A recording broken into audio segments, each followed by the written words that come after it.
यहाँ से निकलने वाली थी और इनके सामने ही आ गिरी। राजकुमारी, रूपनगर की राजकुमारी। देवदत्त राजकुमारी को यहाँ लेकर आया है।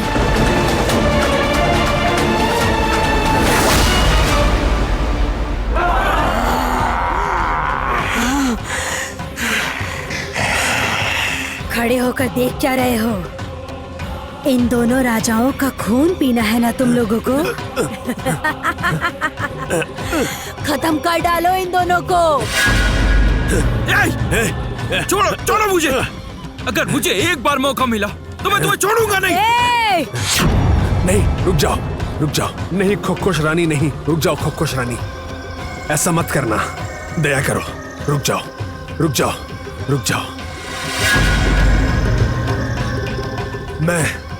मैं जानता हूं कि असली उत्तराधिकारी कौन है। कौन? राजकुमारी रूपमती के बारे में नहीं भूल सकते। रूपमती तो महाराज विक्रमदेव की ही संतान है। हो सकता है राजा ने उसे ही अपना उत्तराधिकारी बनाया हो।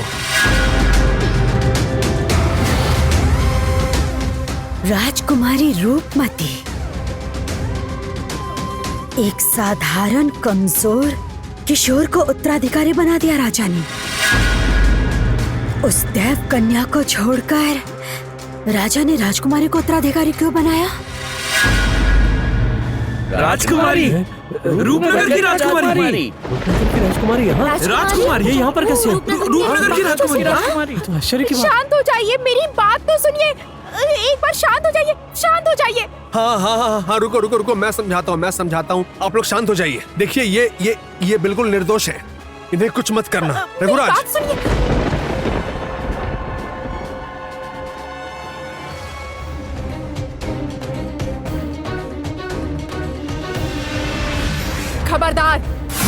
खबरदार कह रही हूँ। राजकुमारी उत्तेजित मत होइए, अस्त्र फेंक दीजिए। मैं कह रहा हूँ अस्त्र फेंक दीजिए। नहीं, मैं ये हथियार नहीं फेंकूंगी। मुझे रोकने कोई नहीं आएगा। तुम लोगों को समझ नहीं आ रहा?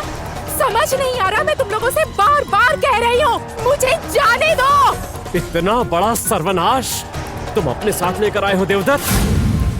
तुम रूपनगर की राजकुमारी का अपहरण करके लाए हो। जिसे लाना था उसे लेकर नहीं आए। यह तुम्हारी किस तरह की राजनीति है? खुश रानी जोटिला रूपनगर पर हमला कर चुकी है। अगर उसने यहाँ पर राजकुमारी को देख लिया ना, तब ये निश्चित है कि वो हमारे वैदराज पर भी हमला कर देगी। और क्या हमारे पास इतनी शक्ति है कि हम खुश रानी के हमले से स्वयं को बचा सके? बोलो सब लोग, बोलो। तुम क्या चाहते हो देवदत्त? क्या चाहते हो कि हमारा ये वैदराज्य समाप्त हो जाए? नहीं, खुश रानी जोटिला यहाँ पर नहीं आएगी।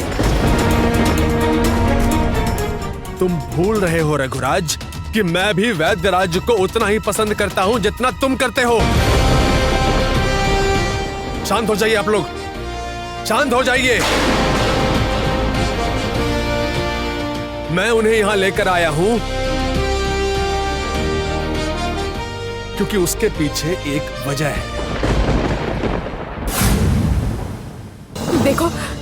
देखो किस परिस्थिति और किस कारण से वो मुझे यहाँ लेकर आए, इस बारे में तुम लोग बाद में भी बात कर सकते हो।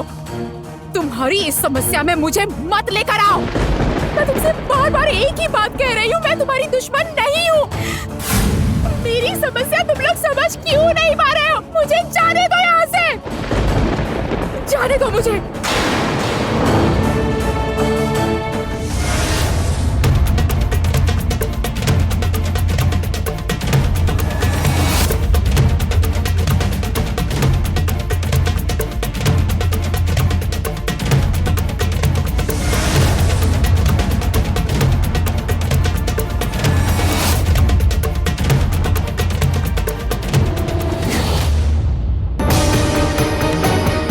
शालीनता की भी एक सीमा होती है रघुराज। शालीनता,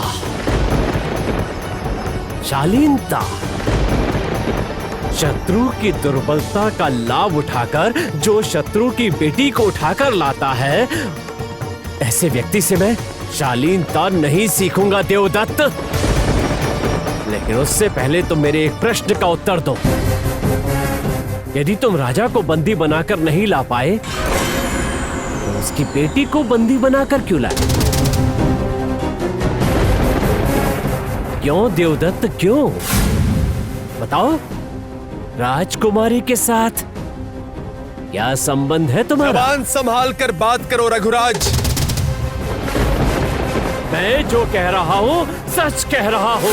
जवाब दो देवदत्त, मुझे जवाब दो।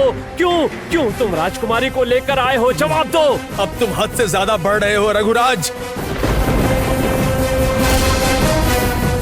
किस तरफ जाऊं, कैसे निकलूं यहाँ से? उधर वो लोग हंगामा कर रहे हैं और इधर मुझे इन लोगों ने पकड़ रखा है। मौका मिले तो मैं यहाँ से भाग सकती हूँ। रुको तुम लोग!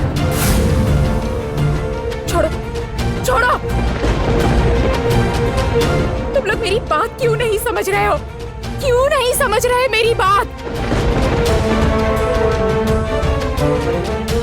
मैं कह रही हूँ ना, मेरा किसी के साथ कोई संबंध नहीं है। कोई संबंध नहीं है। मेरा संबंध सिर्फ और सिर्फ मेरे राज्य के लोगों के साथ है, मेरे पिताजी के साथ है। उन्हें मेरी आवश्यकता है। मैं तुमसे बार बार कह रही हूँ, मुझे छोड़ दो, जाने दो मुझे। नहीं, कोई कहीं नहीं जाएगा।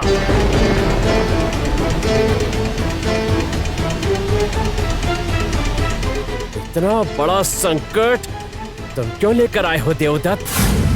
तुम्हें क्या लगता था राजा की जगह राजकुमारी को लेकर आओगे तो हम सब तुम्हारी प्रशंसा करेंगे? नहीं, मैं राजकुमारी को यहां लेकर आया हूं इनकी हत्या करने के लिए।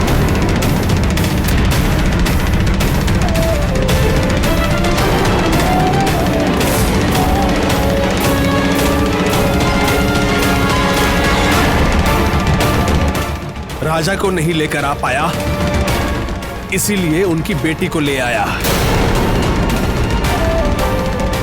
अपने पिता के पाप का प्रायश्चित अब उसकी बेटी के खून से होगा।